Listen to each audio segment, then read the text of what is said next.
Aglaya Berluti, fotógrafa de Escuela Fotoarte. Soy profesora de autorretrato, de historia de la fotografía en Venezuela y analógico.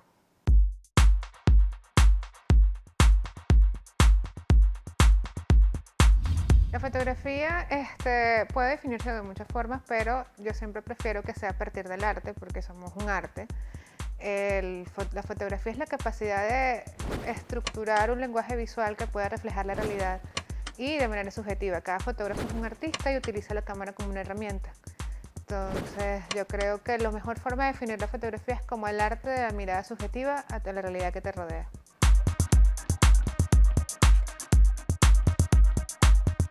La fotografía en cámara implica que tengas la oportunidad de dialogar con la imagen que vas a tomar, o sea, hacer composiciones, crear todo lo que necesites, y es realmente subjetivo, o sea, es un lenguaje que va del fotógrafo a la cámara y finalmente a la imagen.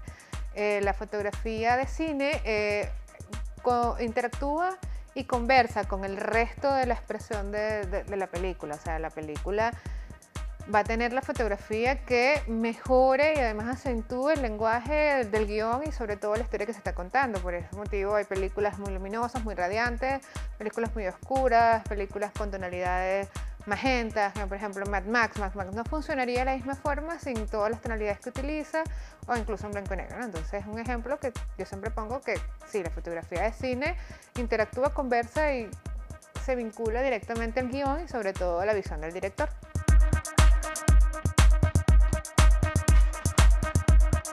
La fotografía comenzó siendo una curiosidad. O sea, la fotografía comenzó siendo un gran accidente químico que al final resultó ser la concreción de esfuerzos que tenían más de 500 años por sintetizar lo que es la capacidad para formalizar la imagen como un producto, ¿no? El primero en intentarlo fue de hecho Leonardo da Vinci, que creó la cámara oscura. Después la cámara oscura evolucionó hasta el Saphir, que era una pantalla que podías copiar a mano la realidad.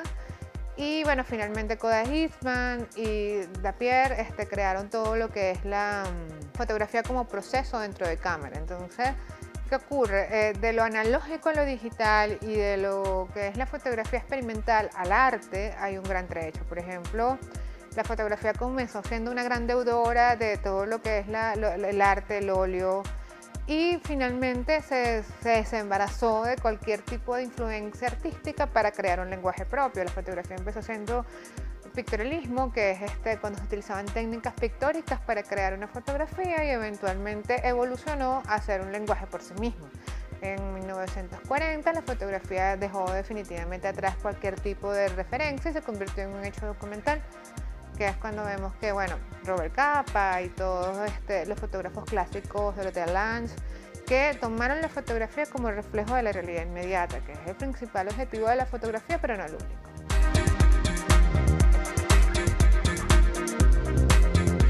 La fotografía puede analizarse de dos formas, ¿no? La fotografía, en el área mecánica, la fotografía necesitas obviamente una cámara.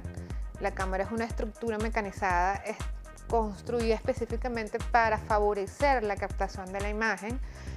Un buen fotógrafo debe tener todos los conocimientos técnicos necesarios para manejar el instrumento, de la misma forma que un pintor debería saber cuáles son las diferencias entre los pinceles, pero un fotógrafo no es un operador de una cámara. Un fotógrafo es un artista que utiliza la cámara como una herramienta. Entonces, ¿qué elementos debe tener en cuenta el fotógrafo?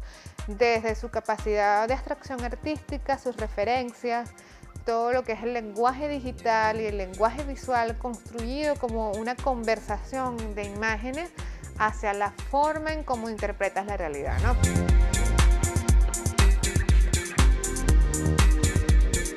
Referencias, capacidad para la observación, capacidad artística, respeto por la profesión.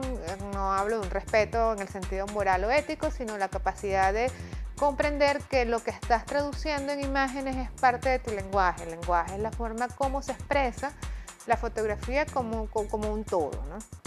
Por ejemplo, David LaChapelle utiliza colores estridentes, todo un escenario kitsch. O por ejemplo, si vamos a los grandes maestros, Cartier-Bresson caminó por París con una cámara y una Leica pequeña, abriendo las puertas para que la fotografía saliera de los estudios y nos convirtiera en parte de la vida cotidiana. O sea, son formas de mirar el mundo a través de la cámara.